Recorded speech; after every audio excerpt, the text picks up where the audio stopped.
Hey guys, what is up? I know I'm being overly enthusiastic, but this is an overly enthusiastic movie. This is my review for Kevin Costner's 3 Days to Kill. So, 3 Days to Kill was a movie that I was somewhat excited for. I was like, this is probably going to be pretty dumb, but I like Kevin Costner. It'll be nice to see a good action movie in the middle of February. I was enthusiastic going in, and the thing is, my friend and I, I almost said me friend and I. My friend and I were walking into this movie just a little late, like 2 minutes late, and the first thing we saw was this building exploding, this pretty cool stunt work, and a good chase scene with Kevin Costner involved, and I was like, wow, this is really random. I don't know what's going on, but this action is actually hella entertaining, and I liked it from the beginning of the movie. And then it gets into the story. You learn that Kevin Costner's character has lung cancer and maybe another back cancer, maybe, I can't quite remember. And basically, he hasn't seen his family for about 5 years. He and his wife have been going through a divorce, and he hasn't seen his daughter for a long time. They're living somewhere in France, I believe. I'm pretty sure it's France. And basically, this movie is about Kevin Costner trying to reconnect with his family,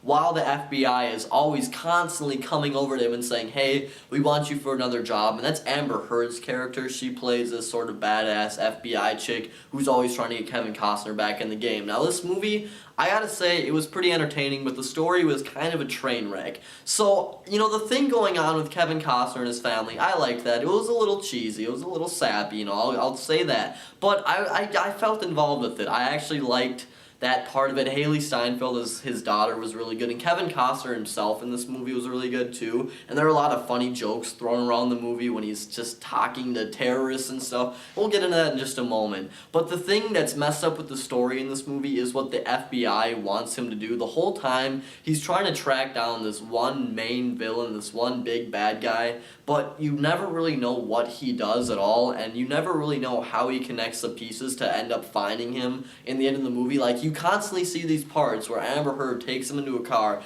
and she's like, okay, we're going to have to kill those two guys, alright? There are going to be 2 guys in that building, and you're going to kill them. And you have a scene where he kills the people, and then you have a scene where he is with his daughter again, trying to spend time with her. And then it goes to the next part, and it's like they just got some new information, but I really don't know how they acquired the information to get one step closer to finding the guy. Really, the movie just did a really bad job of the progression of the FBI case. Like, I don't know how they ended up finding the guy in the end, because it seemed like they just kept constantly calling Kevin Costner and said, hey, can you go kill these people? Okay, we're one step closer to the villain. It's like, it didn't make a whole lot of sense. And like I said before, you really don't know what this villain does. You don't know why he's so bad. All I can tell you guys is that he's the guy who gets his head beat in Inglourious Basterds by the Bear Jew. So, overall, I think that this movie is a pretty entertaining movie. It has its story issues, first of all. That's a big problem, but I think that Kevin Costner gives a really good performance in this movie, along with Hailee Steinfeld, and Amber Heard is there. She's really goofy, but I enjoyed her character in this movie, and I think there's some pretty cool stunt work, some pretty entertaining action scenes.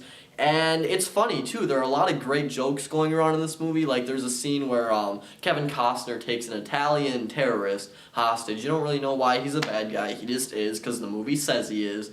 And Kevin Costner gets a phone call from his daughter, and she's like, hey, Dad, I want to make spaghetti for dinner. And Kevin's like, oh, I don't know how to make spaghetti. So he goes to the Italian guy. He's like, hey, man, at gunpoint, you're going to tell my daughter a great recipe for some spaghetti, okay? And the daughter is talking to this guy that he's actually interrogating, but he's giving her a recipe of his mother's spaghetti. It's just a really weird movie. It's really cheesy. It's really odd, but I thought it was funny and entertaining. It was fun to see Kevin Costner in a role like that. So, I'm going to give the movie 3 out of 5 stars. It's great entertainment, in my opinion, and it actually runs at a very decent length. I didn't check my phone once, but I do think that the story is kind of a mess, like a really big mess. So, that is my review. I hope you guys enjoyed it. Please subscribe, and I will talk to you later.